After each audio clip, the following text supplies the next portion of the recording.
So guys, यहाँ पर हमने एक वीडियो और उठाया है जिसका हमने नाम दिया है कि कुवैत पहुँचने के बाद आपको ये गलती कभी नहीं करनी है। This is very very very important video. So इस वीडियो को पूरा ज़रूर देखना। स्टार्ट करते हैं।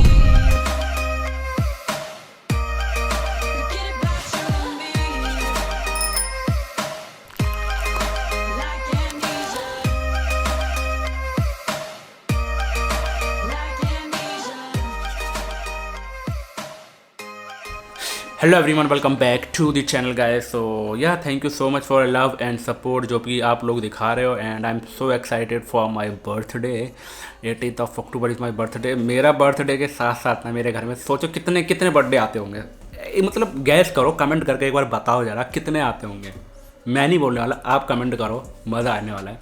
गैस करो कि कितने हो सकते हैं। कितने मतलब इतने भी नहीं, मतलब कि हाँ 8-10 भी नहीं, मतलब सिंगल डिजिट में। तो बताओ कितने हो सकते हैं, फिर हम आपको बताएंगे इंस्टाग्राम पे। तो इंस्टाग्राम पे हमें फॉलो कर लेना। विश करना हो तो आप इंस्टाग्राम पे कर सकते हो। उस दिन शायद गिव अवे भी है ना अपना 18 तारीख को। गिव अवे से याद आया यार, गिव अवे वाली अपनी वीडियो नहीं देखी तो यहाँ पे जाके देख लेना गिव अवे वाला सिस्टम। ठीक है कि गिव अवे हम दे रहे हैं कुछ, ठीक है। बहुत इंपॉर्टेंट वीडियो, जाके देख लेना फ्री में। कोई आपको चार्ज वार्ज कुछ नहीं करना पड़ेगा, सिर्फ देखो आप वो गिव अवे वाला, ठीक है, जाके देख लेना।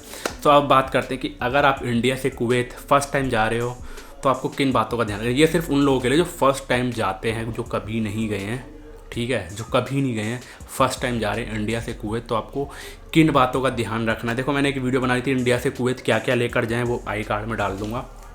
लेकिन कुवैत पहुंचने के बाद आपके साथ क्या क्या होता है वो भी मैं आज आपको बता देता हूँ, ठीक है। और आपको किन बातों का ध्यान रखना है और आपको क्या चीज़ नहीं करनी है, तो हम इस वीडियो में बात करने वाले हैं।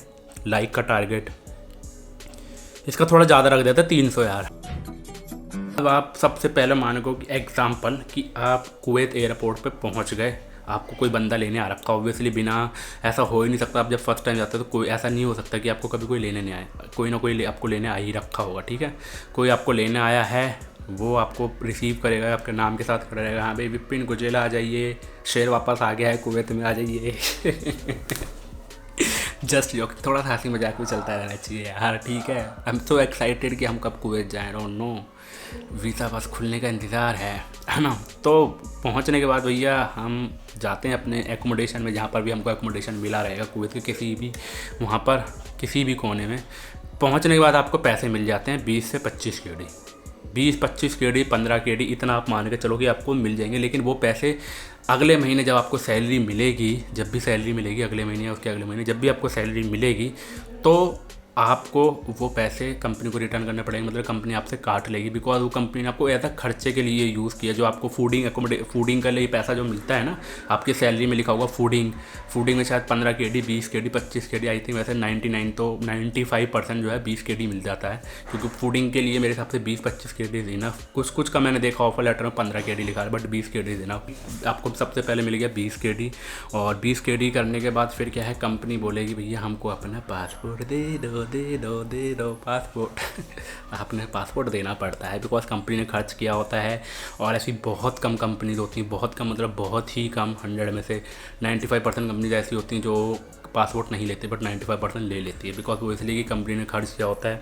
वीज़ा से रिलेटेड अगर कुछ टाइम के बाद अगर आपको पसंद नहीं आती है कंपनी, तो आप छोड़ के भगना जाओगे ना रातों रात। तो इस चीज़ के ऊपर तो वो सब इसलिए रखती है। दिस इज़ द रीज़न कि कंपनी जो है पासपोर्ट रखती है। और पासपोर्ट की अपनी फ़ोटो कॉपीज़ वगैरह, अपनी वीज़ा की फ़ोटोज़ कॉपीज़ वगैरह हमेशा इंडिया से ही करवा लेना। वहाँ जाके थोड़ी सी महंगी होती है, जैसे अपने 5-10 रुपये हो जाती है, वहाँ थोड़ी सी महंगी होती है। तो इट्स बेटर कि यहीं से करा के ले जाओ, ठीक है। ये हो गया। दूसरी बात, बहुत इंपॉर्टेंट पॉइंट बता रहा हूँ गाइस, ध्यान से सुनो।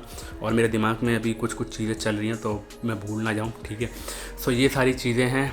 एक हो गया आपका पैसे दे देती है, फिर दूसरा पासपोर्ट रख लेती है, फ़ोटो कॉपीज़ वगैरह रख लेना। और जब भी कभी भी आप अपने रूम से एकोमोडेशन से बाहर निकलते हो तो कभी भी उनके बिना मत जाना। ये इंडिया नहीं है भाईजान, ये हल्ला हबीबी, ठीक है। तो कभी भी कहीं पर भी जाते हो, नीचे दुकान पे जाते हो, परचूनी की दुकान पे सामान लेने, कहीं पर भी जाते हो टहलने वगैरह भी, तो अपने पासपोर्ट की फ़ोटोकॉपी, वीज़ा की फ़ोटोकॉपी वगैरह लेके ही चलना। अगर पुलिस ने पकड़ लिया तो फिर हो जाएगा सीन, ठीक है, बिना आपके कागज़ों के। तो इस चीज़ को ध्यान रखना। अब बात करते हैं और क्या। अब देखो कि अब आप पहुंच गए हो तो एक दिन कंपनी आपको बोलती है कि ठीक है भैया आप आज आप आए हो, रेस्ट कर लो, कल सुबह हम आपको लेने आएंगे, हम आपको लेके चलेंगे अपने HR ऑफिस। HR ऑफिस में जाते हो, आपके डॉक्यूमेंट्स वगैरह पेपर वेपर बनते हैं, साइन होते हैं, सही है। फिर धीरे धीरे आपका जब तक आपका मेडिकल नहीं होता है, यानी आपका जो जैसे जो होटल रेस्टोरेंट में होते हैं उनका मेडिकल होता है बलदिया का, ठीक है, जब तक वो आपका मेडिकल नहीं होता है तब तक आप रेस्टोरेंट में काम नहीं करोगे। लेकिन वो आई थिंक 4-5 दिन में हो ही जाता है। जब तक 4-5 दिन में कंपनी आपको ये बोलेगी ठीक है आप थोड़ा सा देखो भाई रेस्टोरेंट में क्या क्या चल रहा है, मतलब दूर से ही, मतलब काम करने का अलाउ नहीं होता। अगर काम करते वक्त बलदिया ने आपको पकड़ लिया तो भैया मोटा सीन होने वाला है, तगड़ा ही फाइन, ठीक है। वहाँ पे ये सब सारी चीज़ें नहीं चलती, बहुत अलग है सब कुछ इंडिया से, तो इसीलिए मैं बता रहा हूँ। और जब भी आप जाते हो, फर्स्ट टाइम जा रहे हो, तो थोड़े बहुत पैसे एक्स्ट्रा लेके चले जाओ, मतलब 10,000 रुपये, 5-10 हज़ार रुपये एज अ साइड पर्पज़ के लिए, मतलब एज अ साइड पर्पज़ के लिए। वैसे तो हो ही जाता है, बट फिर भी 5-10 हज़ार रुपये is enough for you first time अगर जा रहे हो। जो लोग गए होंगे उनको देखो बताने की ज़रूरत नहीं है क्या क्या करना है, बट 5 से 10 हज़ार रुपये लेके चले जाओ, दैट्स इट। और कुछ पूछना हो और तो कह क्या, बस यही सारी चीज़ें गाइस। अच्छी लगी है वीडियो ना, यहाँ तक देखी है तो लाइक करके जाना, subscribe share and do follow me on Instagram यार, थोड़ा सपोर्ट करो भाई को। Take care, bye bye.